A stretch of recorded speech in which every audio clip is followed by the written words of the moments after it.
Hey guys, I wanted to make a quick video. I'm out here and I know I said I wasn't going to do seeds inside under grow lights, but I have changed my mind, which happens a lot because I am hellbound and determined to grow broccoli and cabbage. And if you saw one of my posts, my cabbage did not make it this year, and I have never successfully grown either, despite trying every single year. So I thought, to give myself the greatest success, I'm going to use my inside setup, but I'm only going to do it on a very small scale.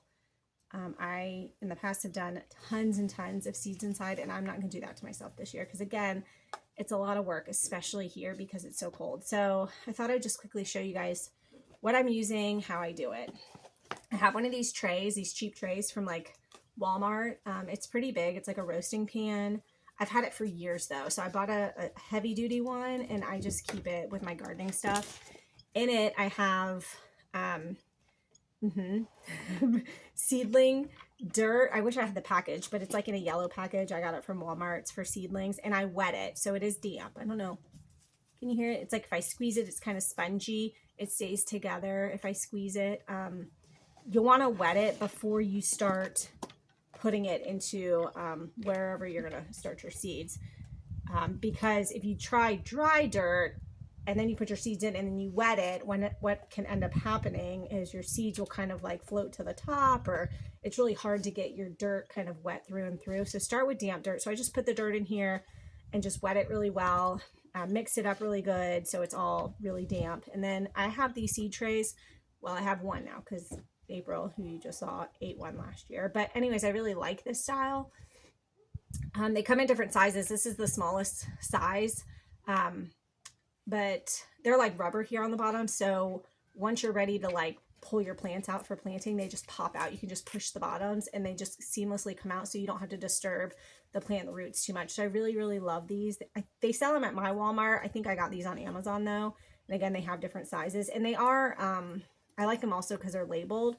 So the columns and the rows, so you can keep track, maybe Excel or on a piece of paper, of what is where, especially if you're planting multiple things in one tray. So anyways, I'm planting broccoli.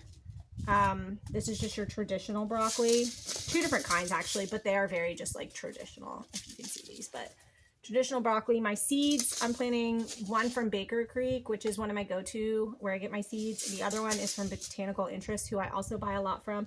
And they also sell this brand at my co-op, so that's convenient. And then cabbage, this Copenhagen market cabbage, which is traditional cabbage. And what you do is just take your little tray with your wet dirt here, and you're just gonna, this is what I do. I just kind of like rub it over the top until they're like full. And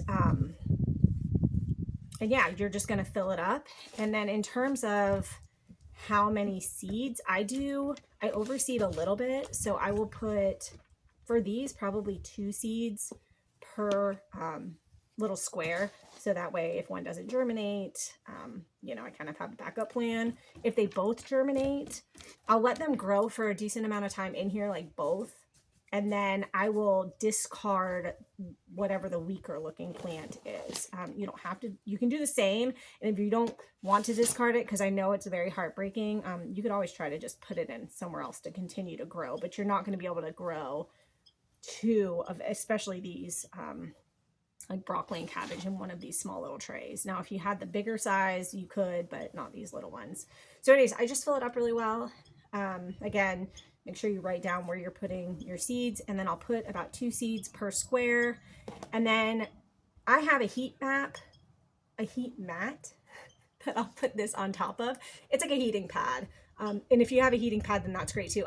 Although in Florida, you may not even need it. I find germination was really easy there. Here, it's really cold, and it's really cold in my house, so I do find it to be helpful. If you do choose to use a heat mat when you're doing seedlings, just know that you have to monitor the water, like how wet these are, much more closely, because the dirt will dry out very quickly. So just be mindful of that. And then you'll want to put your grow light on. So if you're doing a heat mat, it's both your heat mat and your grow light. Once you see germination, you can remove the heat mat indefinitely. You don't need it beyond that. And then you just keep your grow lights on. I don't have my grow light out here, my little grow light set up, but I do have grow lights where this entire thing will just fit nicely. And make sure you keep your grow lights pretty close to the dirt. in the plants even when they come up. And yeah, I can link below which grow lights I use. There's a couple of varieties that I use, but I like one definitely more over the other. But yeah, that's how I'm going to do my seedlings. Hopefully I can get some broccoli and cabbage. I'm going to grow a lot in hopes to increase my odds. But yeah, let me know what you guys do if you guys are starting seeds. I know in Florida, if you guys are into gardening and starting seeds, you're probably well on your way to doing so, and actually probably here in the next month or so getting ready to put stuff outside. But yeah, let me know what you got going on. Let me know where you get your seeds. Let me know any tips or tricks from starting seeds and being successful transplanting seeds. I'm all for talking about this kind of stuff. So anyways, happy gardening. Talk to y'all later. Bye.